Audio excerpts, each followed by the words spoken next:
Hello everyone, today I am taking you through a 2019 horror drama movie called Down. Spoiler ahead, Jennifer is one of the last people left in the office on a Friday night. She plans to catch a flight to New York for an extended weekend, going to visit her ex-fiancé on Valentine's Day, so she writes him an email.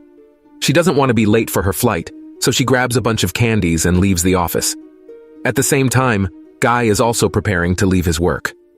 The two of them end up waiting for the elevator together. Jennifer gets on at the 49th floor. He joins her on the 42nd. The man immediately starts chatting and joking with her. She answers, but doesn't seem interested in the conversation. When the elevator suddenly stops, Guy shows her the etching on the wall. He tries to press keys and the alarm button, but nothing works, even though the electricity in the elevator seems to be still on. Guy tries to open the door, but that doesn't work either. They try to use the full-featured camera, but no one responds to their calls. What's worse, their cell phones have no service because they are on the 4th underground floor. Jennifer wonders where the security of the building is, worrying she'll miss her flight. 15 minutes later, they try to shout for help and bang on the door, but no one can hear them. Guy thinks there might be an escape hatch, so she awkwardly climbs onto his shoulders. They check the elevator ceiling. An hour later, Jennifer realizes she can no longer catch her flight. Even though Guy tries to lighten the mood with jokes, she just curses everything and everyone. They finally introduce themselves and continue joking that everything started the moment Guy stepped onto the elevator. Since there is no water in Jennifer's thermos, Guy hands her a water bottle, but they joke that they should open the bottle of wine he has on him. Both realize they have a bottle opener in their bags, and they laugh about it. They don't open the wine, but she accepts his water. Jennifer gives Guy some candies as a consolation prize for not having actual food. She thinks they should ration, as they might be stuck in the elevator until Tuesday. 4 hours later, Jennifer has to pee. She tries to hold it in because she's too embarrassed to pee in front of Guy. He is telling her to go to the corner and cover with his coat. But when she says no, Guy suggests she relieves with a thermos. She asks him to close his eyes and cover his ears. Guy also starts to sing, and she finally urinates. Then she starts drawing on the elevator wall. After a while, they play a game and begin discussing more personal matters. Guy tells her that no one will look for him because he is too absorbed in his work. Jennifer says she's the same. She tells him she wants to surprise someone in New York, but he probably doesn't want her to come at all. He thinks it's time to open the wine and hands it to her. They toast to not being dead yet.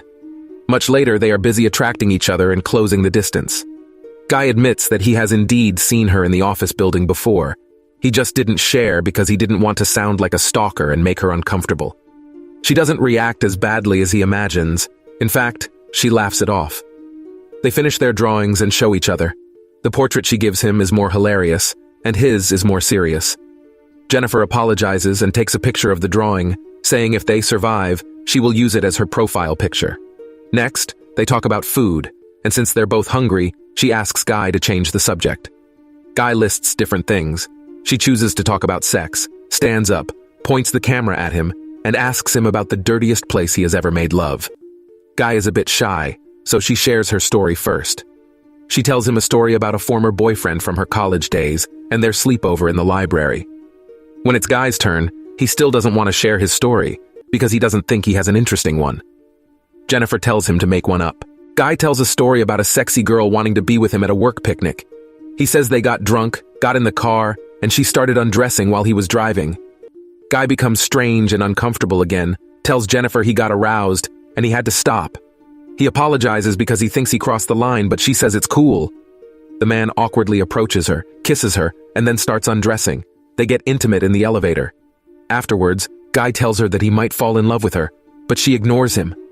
Jennifer says that she wants to get back together with her ex-boyfriend. That's why she wants to go to New York to surprise him, to fix things, to make everything better. Unlike Guy, she believes that even though their encounter is interesting, they should keep it casual, because her relationship with her ex is real. Jennifer is honest with him about her feelings and her past relationship.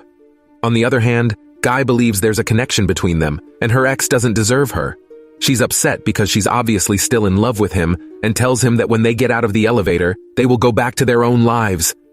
Guy insists they're meant to be together and starts crying because even though they're locked in a box, he feels alienated. Suddenly, something happens to him, and Jennifer feels it. The guy starts telling her the truth about who he is.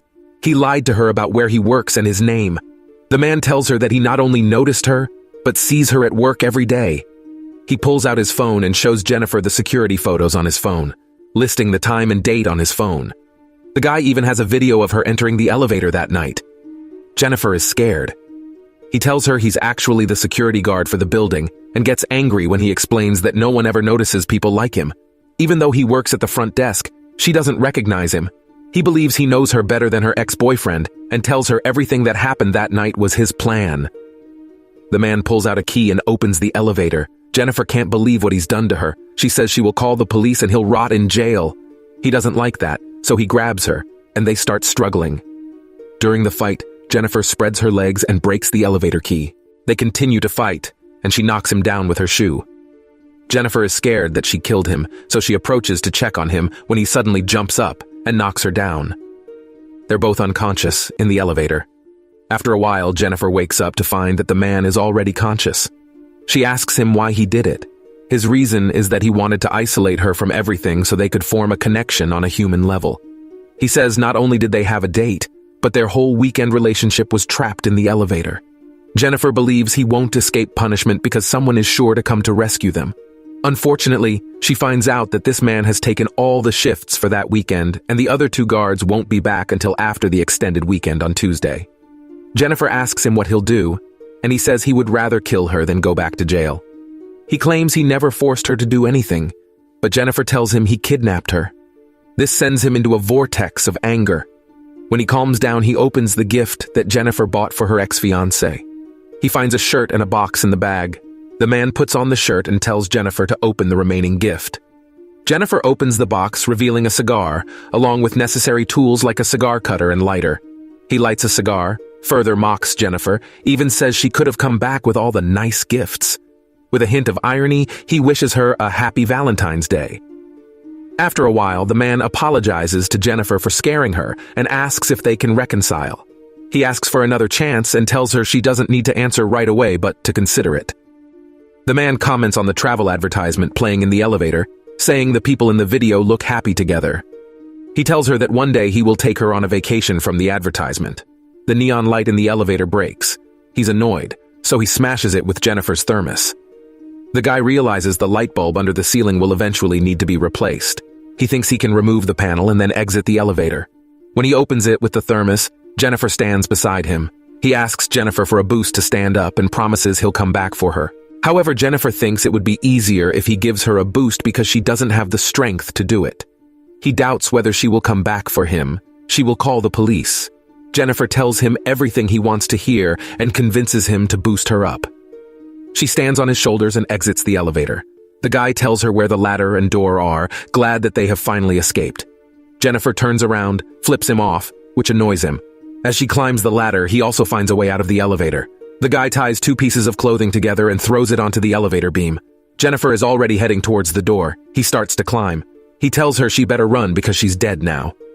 When Jennifer has reached her level, he approaches the door, following her. She opens the door, yells for help, and then he suddenly puts on the clothes for her and throws them both back into the elevator. They are both unconscious. Jennifer is the first to wake up, sees the sprinkler, and is devising a new escape plan. She tries to light a cigar to trigger the fire alarm, but when she can't control it, she starts a small fire. When the elevator is filled with smoke, the man wakes up. She punches him, breaking his nose. Jennifer successfully stops him with a piece of clothing. He tells her the fire alarm won't go off, but they'll get soaked and die of electrocution. Jennifer threatens to seriously hurt him and makes him admit everything he's done to her.